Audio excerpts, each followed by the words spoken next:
Parts Express, the #1 source for audio, video, and speaker building components. Hey, it's Mike from Parts Express, and today we're going to be assembling the RS621 kit from Dayton Audio.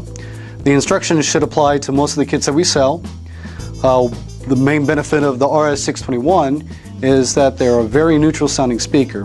And what that means is that you can use these as studio reference monitors, or if you just like very clean, revealing sound, they make for great stereo speakers as well.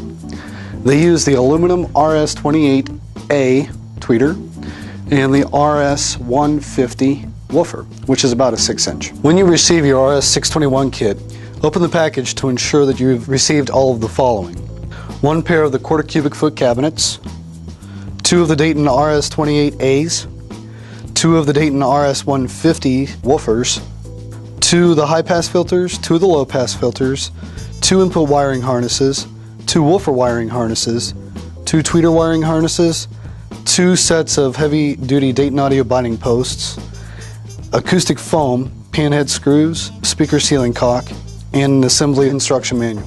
Once you've opened the box and ensure that you received all of the included parts, take out the cabinets so that way you can disassemble them for speaker assembly. The magnetic grills just pull right off. And you'll also find a silver key that is going to remove the magnetic screws that make up the B-Rex system. When you remove the screws, make sure you set them aside and they're in a high visibility place. And the last thing you want is to lose these screws. They are magnetic, they are special. You cannot buy these at a hardware store.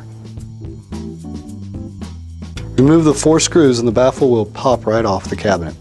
So once you have that removed, what you're going to see on the back of the cabinet are the 2 pre-drilled holes for the binding posts. To install the binding post onto the back of the cabinet through the holes, you will need something such as a rubber mallet. When you receive the binding posts, they're going to come with this tab, 2 nuts, and a lock washer. Make sure you remove all of these prior to installation into the cabinet.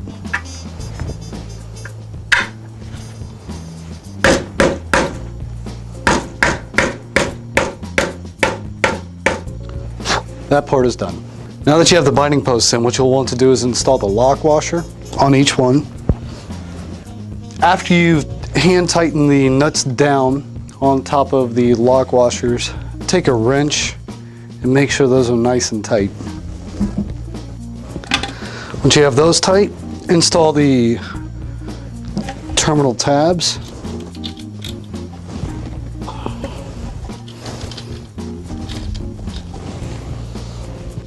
And the following nut. Prior to installing the crossovers under the cabinet, connect the speaker wiring harnesses. Make sure you observe polarity, red going to plus, black going to minus. This is going to save a lot of time and effort later on if you were to install these under the cabinet before connecting them. So now we're at the point where we're going to start installing the crossovers. And you have 2 options. You can either use the pop rivets that are placed on the crossovers to screw them down into the cabinet, or you just set them inside and hot glue them into place. The manual states that the best place to put the woofer crossover is on the cross beam on the internal brace, but what I'm going to do is hot glue it inside of the back wall, right back here. So the first thing I want to do is take the side where I've connected the wiring harness and place that in first. That's going to end up going up against this top wall, so it would have been really hard to get to that harness. Take our hot glue and apply liberally. Push the crossover into place. Let that sit for a couple minutes, let that glue cure. So now that we have the woofer crossover mounted to the inside back section, we're going to mount the tweeter crossover. Again, let that cure for a couple minutes. Now we're going to install the binding post to crossover speaker harness. With this wiring harness, basically you have 2 complete cables feeding into 2 sets of terminals, or 2 terminals. Make sure you're installing the set of terminals that have 2 wires going to each, to the binding post. Make sure you check the back so that you're observing polarity when installing these. So once you have that wiring harness connected to the back binding posts, you're going to take the other sides and connect those to the individual crossovers. Once you have the crossovers completely installed, including the wiring harnesses, it's time to install the acoustic foam. The purpose of the acoustic foam is to basically absorb any type of back wave coming off the back of the speaker that would be reflected around inside of the cabinet. So the use of acoustic foam is such that it's going to make the cabinet appear more dead, absorb any ringing of the cabinet, and make sure that any back wave off of the speaker doesn't reflect against anything and make its way back out into the listening environment. What I'm going to do with my sheet that I got by cutting the other one in half is cut it in half lengthwise.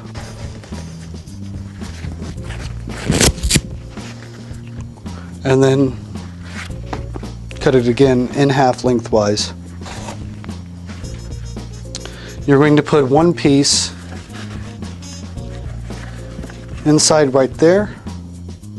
One piece is going to go into the back of the cabinet, and then the other piece is going to go right here. The larger of the pieces that you've cut fits into the back of the cabinet. Because of the tight fit in the back of the cabinet, it's not recommended to use hot glue.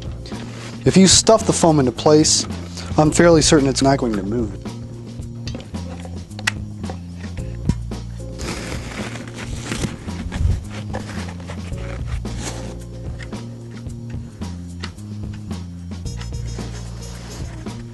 So now that we have the acoustic foam installed, it's time to put the baffle back on. The easy way to do this, and remember which side goes where, is that the tweeter crossover is on the bottom, which is going to be where the woofer is. Put that back on and make sure you are hand tightening these screws down. You do not want to over tighten them, you do not want to cross thread them. Once you have the screws started, take your Allen key and tighten them down into the cabinet.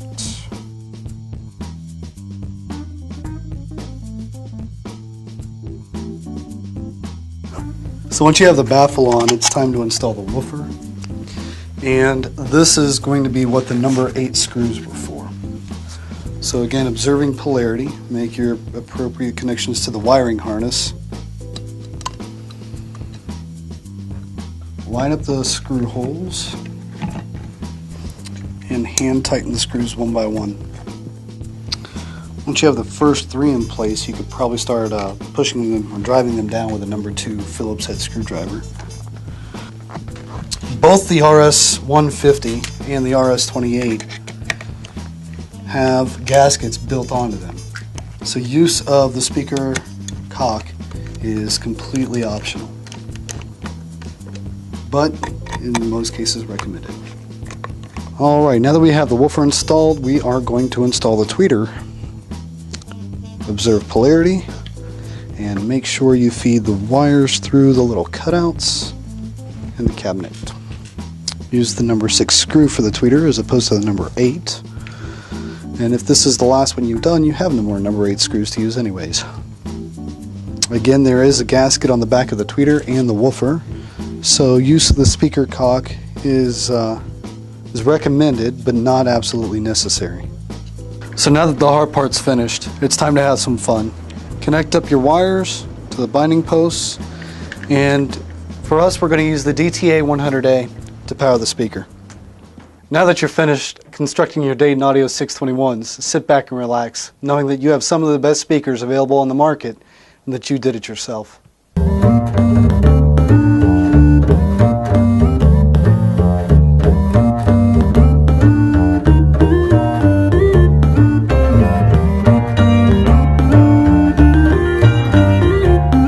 Over 15,000 products, free same-day shipping on most orders, 45-day no-hassle returns, and free tech support.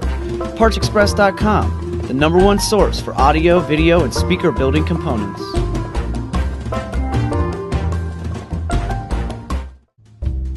Parts Express, the #1 source for audio, video, and speaker building components. Hey, it's Mike from Parts Express, and today we're going to be assembling the RS621 kit from Dayton Audio. The instructions should apply to most of the kits that we sell. The main benefit of the RS621 is that they're a very neutral sounding speaker, And what that means is that you can use these as studio reference monitors, or if you just like very clean, revealing sound, they make for great stereo speakers as well.